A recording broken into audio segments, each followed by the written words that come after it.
ડાયાબિટીસના દર્દીને સૌથી વધારે મૂંઝવતો કોઈ પ્રશ્ન હોય તો એ છે શું ખાવું શું ના ખાવું. અને આ મૂંઝવણ આ કન્ફ્યુઝનને દૂર કરવા માટે જ આજે આપણે આજના વિડીયોમાં ચર્ચા કરશું ડાયરેક્ટલી ટુ ધ પોઈન્ટ કે ભાઈ આ ખવાય ને આ ના ખવાય, કોઈ આડીઅવળી ચર્ચા કર્યા વગર. હું ડોક્ટર મેહુલ બારિયા તમારું સ્વાગત કરું છું મારી YouTube channel health and vision પર. જો તમે ચેનલ પર નવા હોય તો ફટાફટ સબસ્ક્રાઇબ કરી દો. Let's start. સૌથી પહેલા કે ડાયાબિટીસ સારવારના મુખ્ય પાયા કયા? તો પહેલા જ નંબરે આવશે આહાર. કેવો તો યોગ્ય અને પૌષ્ટિક આહાર. બીજા નંબરે કસરત, ત્રીજા નંબરે દવા ઇન્જેક્શન જે તમારા ડોક્ટર પ્રિસ્ક્રાઇબ કરે એ, અને રેગ્યુલર તમારે ચેકઅપ નિયમિત તપાસ કરાવતા રહેવી જોઈએ. હવે પાયાની અંદર સૌથી પહેલા નંબરે આહાર આવે છે, તો આપણે આહાર વિશે આજે આપણે જોવું છે. તો આહાર આવે એટલે પહેલો જ પ્રશ્ન થાય તમને કે ભાઈ શું ખવાય અને શું ના ખવાય. તો એમાં આપણે પહેલા જોશું આજે શું ખવાય. શું ખાવામાં સૌથી પહેલા ચર્ચા કરીએ શાકભાજી વિશે. તો શાકભાજીમાં ખાસ કરીને લીલા પાંદડાવાળા શાકભાજી તમારે ડેઈલી ડાયટમાં લેવા જોઈએ. અને એમાં પણ ખાસ કરીને પાલકની ભાજી અને મેથીની ભાજી ધી બેસ્ટ ડાયાબિટીસના લોકો માટે, એ લોકોએ રેગ્યુલર લેવી જોઈએ. એ ઉપરાંત બધાને ખબર જ હોય કે ભાઈ ડાયાબિટીસ માટે કારેલા ઉત્તમ છે, એટલે તમે કારેલા લઈ શકો છો. સરગવો પણ બેસ્ટ.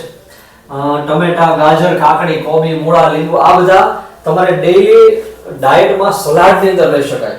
અને ડાયાબિટીસના દર્દીએ રેગ્યુલર સલાડ એના ડાયટમાં લેવો જોઈએ જ. લીલા શાકભાજીમાં સૌથી પહેલા તો આપણને કેલરી ઓછી છે, કેમ કે એમાં કાર્બોહાઈડ્રેટનું પ્રમાણ ઓછું છે. ડાયાબિટીસના ડાયટ આહારનો એક મુખ્ય સિદ્ધાંત છે કે કાર્બોહાઈડ્રેટ કન્ટેન્ટ ઓછો રાખવાનો, એટલે કાર્બોહાઈડ્રેટ, અને પ્રોટીનને સરપ્લસ, પ્રોટીન વધારે આપવાનું. કાર્બોહાઈડ્રેટ બધા જ શાકભાજીમાં ઓછા પ્રમાણમાં હોય એટલે છૂટથી લઈ શકો છો. બીજું, એનામાં ખાસ કરીને ફાઈબર ઘણું જ બધું હોય છે લીલા શાકભાજીમાં, જે બીજા બધા જે ડાયટમાં ઓછું હોય છે, જે તમારી ઘટતી પૂરતી શાકભાજીમાં થશે. એ ઉપરાંત એમાં વિટામિન, મિનરલ્સ પણ સારા એવા પ્રમાણમાં હોય છે, એટલે તમારા સંપૂર્ણ જે આહાર છે એની અંદર ખૂબ જ મદદ થશે. એટલે શાકભાજીમાં આ બધા છૂટથી ખાઈ શકો છો અને ખાવા જ જોઈએ. એ પછી જોઈએ કઠોળ. તો કઠોળમાં આપણે જેમ વાત કરીએ કે ડાયાબિટીસના ડાયટમાં પ્રોટીન કન્ટેન્ટ વધારવું જોઈએ, કાર્બોહાઈડ્રેટ ઓછું કરવું જોઈએ. એટલે બધા જ કઠોળ તમે ખાઈ શકો, જેમ કે ચણા, વટાણા, મગ, મઠ. એની અંદર પ્રોટીનનું પ્રમાણ સારું એવું હોય છે, ફાઈબર્સ વધારે હોય છે.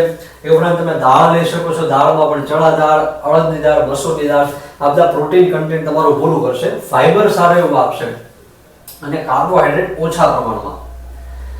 એના પછી જોઈએ આપણે ફ્રૂટ્સ, જેની સૌથી વધારે કન્ફ્યુઝન હોય છે બધાને. એમને ડે ટુ ડે પ્રેક્ટિસમાં બહુ બધા પ્રશ્નો ફ્રૂટને લગતા જ પૂછે કે ભાઈ આ ખવાય કે આ ના ખવાય. તો આજે બરાબર જોઈ લો. સૌથી પહેલા જાંબુ. જાંબુ એ ડાયાબિટીસ માટે ઉત્તમ છે. એકચ્યુઅલી એમાંથી ઘણી બધી દવાઓ બને છે. હોમિયોપેથીની અંદર જમોરાંડી નામની દવા, જે પુષ્કળ પ્રમાણમાં ઉપયોગ અને બહુ જ સારા રિઝલ્ટ જમોરાંડીના છે ડાયાબિટીસ દર્દી માટે. તો જ્યારે પણ જાંબુની સિઝન આવે ત્યારે ડેઈલી તમારે જાંબુ ખાવા જોઈએ, દવા તરીકે પણ ખાઈ શકાય. એ ઉપરાંત તમે સફરજન ખાઈ શકો છો, કીવી, મોસંબી, નારંગી, સંતરા, સ્ટ્રોબેરી, બ્લુબેરી, દાડમ આ બધા જ ફ્રૂટ્સ તમે ખાઈ શકો છો અને ખાવા જ જોઈએ, કેમ કે એની અંદરથી વિટામિન્સ તમને સારા પ્રમાણમાં મળશે, મિનરલ્સ મળે છે અને કાર્બોહાઈડ્રેટ આની અંદર ઓછા પ્રમાણમાં હોય છે. નેક્સ્ટ જોઈએ નોન વેજીટેરિયન જે આપણા મિત્રો છે એને ફિશ ખાવાની ઈચ્છા હોય તો એની માટે સાર્ડિનેસ અને સાલ્મન નામની ફિશ ખાઈ શકાય છે. મને ગુજરાતી નામ નથી આવડતું, પણ જે નોન વેજીટેરિયન છે ને ખ્યાલ આવી જશે પિક્ચર જોઈને. ફિશ ખાવાથી ફાયદો શું થાય? તો કે એની અંદર ઓમેગા 3 ફેટી એસિડ સારા એવા પ્રમાણમાં હોય છે. એ ઉપરાંત મિનરલ્સ નું પ્રમાણ સારું હોય છે અને કાર્બોહાઈડ્રેટનું પ્રમાણ ઓછું હોય છે, જે તમને ખૂબ જ ફાયદો કરશે એના ડાયટમાં પ્રોટીન, ઓમેગા 3 ફેટી એસિડ અને મિનરલ્સને પૂરું કરવામાં. એટલે ફિશ, નોન વેજીટેરિયન આ બંને આરામથી ખાઈ શકે છે. એક બીજું ખાસ જોવામાં આવે છે કે આ જે સીડ્સ છે, જેમ કે chia seeds, flax seed, watermelon seeds, આ જે લોકો રેગ્યુલર ડાયટમાં નથી લેતા હોતા તો એને એડ કરવું જોઈએ, કેમ કે એની અંદર ફાઈબરનું પ્રમાણ વધારે છે, હેલ્ધી ફેટનું પ્રમાણ વધારે છે, પ્રોટીન કન્ટેન્ટ સારું છે, મિનરલ્સ છે. એટલે આ જે બધા સીડ્સ છે જે તમે આમ ડાયટમાં ના લો પણ સલાડની અંદર મિક્સ કરીને ખાઈ શકો છો અને રેગ્યુલરલી લેવા જોઈએ, જે ખૂબ જ હેલ્ધી છે. એ ઉપરાંત તમે બ્લેક કોફી લઈ શકો છો, ચા પણ પી શકો છો, પણ ખાંડ વગરની ચા, યાદ રાખજો. છાશ પી શકાય, સૂપ પી શકાય, આ બધું તમે લઈ શકો છો. એના પછી આખા ધાન્ય અનાજ, આમાં પણ બહુ બધા કન્ફ્યુઝન હોય છે શું લેવાય. તો કે તમે રાગી લઈ શકો છો, જુવાર લઈ શકો છો, બાજરો લઈ શકો છો, ઘઉં લઈ શકો છો, ચોખા લઈ શકો છો. હવે ચોખા નામ સાંભળીને ઘણાના કાન ઊંચા થઈ ગયા છે કે ચોખા લઈ શકાય, તો હા, તમે મને અત્યારે પૂછો કે ચોખા લેવા એમ કે હા લઈ શકાય, પણ ચોખા લેવા માટેનો એક ઘણા બધા તુક્કાઓ છે, તુક્કા ના કહેવાય પણ લોજિક છે, એટલા માટે ચોખાનો એક અલગ ત્યારી પછીનો વિડીયો બનાવ્યો છે, એમાં જોઈ લેજો, તમે બધા જ કન્ફ્યુઝન દૂર થઈ જશે ચોખા ખવાય કે ના ખવાય. પણ અત્યારે પૂછો તો હું કહીશ હા ચોખા ખવાય, સપ્રમાણમાં ખાય છે, એ રીતે ઘઉં પણ સપ્રમાણમાં ખાવા જોઈએ. તો આખા ધાન્ય આ બધા તમે અનાજ ખાઈ શકો છો. હવે પ્રશ્ન આવે આટલું તમે ખાઈ શકો, બીજો પ્રશ્ન શું ના ખવાય, એનો બધાને બહુ જાણવાનો રસ હોય. તો આ તો બધાને ખબર જ હોય કે ખાંડ ના ખવાય, મધ ના ખવાય, ગ્લુકોઝ ના ખવાય. ગ્લુકોઝ એટલા માટે લખ્યું કે હમણાં પ્રેક્ટિસમાં બહુ બધા પૂછતા હોય, એક તો ડાયાબિટીસના દર્દીને નબળાઈની ફરિયાદ બહુ રહેતી હોય, એટલે સગા જે આવ્યા હોય ને અથવા દર્દી પોતે પૂછે નબળાઈ બહુ લાગે છે તો ગ્લુકોન ડી પીવાય, ગ્લુકોઝ પાવડર લઈ શકાય, તો ના. તમે આ બધું જે ખાઓ છો એ અલ્ટિમેટલી ગ્લુકોઝમાં કન્વર્ટ થાય છે અને જેને કારણે તમારું શુગર વધે છે. તો direct Glucon D glucose powder પીશો તો એકદમ શૂટ થશે અને વધારે વીકનેસ આવશે. એટલે ખાસ યાદ રાખો કે ગ્લુકોઝ ડાયાબિટીસના દર્દીને ગ્લુકોન ડી પાવડર નથી આપવાનો. ખાંડ નહીં, ગોળ પણ ના ખાઈ શકાય કેમ કે અલ્ટિમેટલી શેરડીમાંથી જ બને છે. આ બધાને ખબર હોય કે ભાઈ મીઠાઈ ડાયાબિટીસ વાળાને ખવાય કે ના ખવાય, ચોકલેટ ના ખવાય, જ્યુસ ના પીવાય, પેકેટ જ્યુસ ના પીવાય, ખાસ કરીને બિસ્કિટ, મેંદો આવતો હોય, બધા એડેડ શુગર્સ બહુ બધા હોય છે, કેક, પેસ્ટ્રી, આ બધું તમારે ડાયાબિટીસના દર્દીએ નથી ખાવાનું.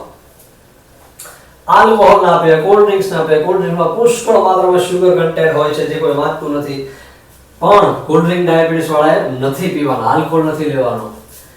ચોખા ના ખવાય, વ્હાઈટ બ્રેડ ના ખવાય, પાસ્તા ના ખવાય, આ બધું ના ખવાય. હવે તમને પાછળ કે હમણાં તમે ચોખા ખાવા ના પાડી હતી, હા પાડી હતી, તો વળી ન ખાવાની લિસ્ટમાં પાછું ચોખા, તો જો તમે અત્યારે પૂછો ખવાય કે ના ખવાય તો એમ કે ના ખવાય. વળી પાછું પૂછો આની પછી નેક્સ્ટ વિડીયો ચોખાનો સ્પેશિયલ ચોખા ખવાય કે ના ખવાય એ જોઈ લેજો, એટલે બધા જ કન્ફ્યુઝન દૂર થઈ જશે.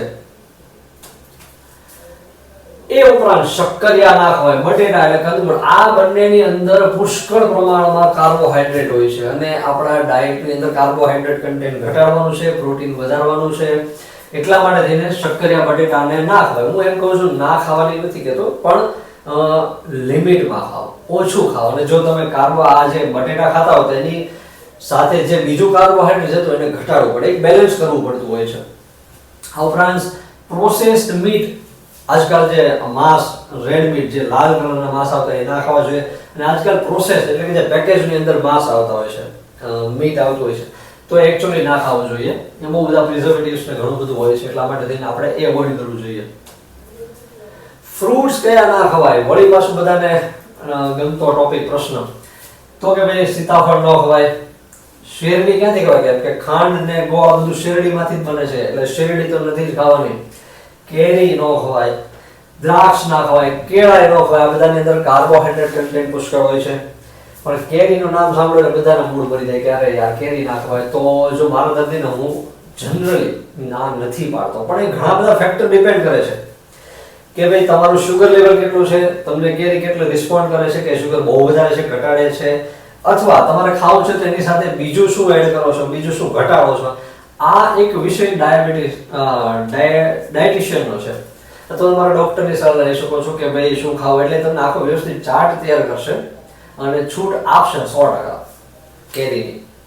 પણ એ બધું બહુ ફેક્ટર એમાં ઘણા બધા કામ કરતા હોય છે, એટલે તમારા ડાયટિશિયનને કન્સલ્ટ કરી અને પછી કેરી ખાવી જોઈએ. અત્યારે પૂછો તો હું ના જ પાડીશ.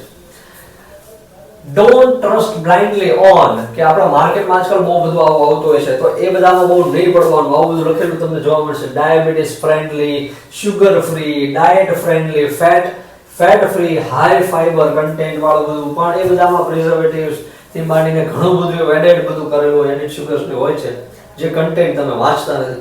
એટલે ફ્રેશ ફ્રૂટ્સ, વેજીટેબલ્સ, અનાજ જે ઘરનું આપણી પાસે હોય એના ઉપર ડિપેન્ડ રહેવાનું. જે પેકેજ્ડ ફૂડ છે એને બને ત્યાં સુધી અવોઇડ કરો. બસ તો એટલું છે ખાસ કરીને શું ખાવું, શું ના ખાવું.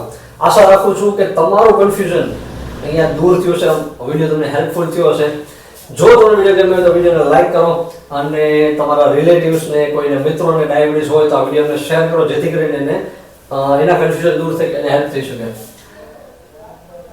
બસ તો પછી આજના વિડીયોમાં એ સુધી રાખીએ છીએ, મળીએ નેક્સ્ટ વિડીયોમાં. ત્યાં સુધી સ્વસ્થ રહો, મસ્ત રહો. ધન્યવાદ.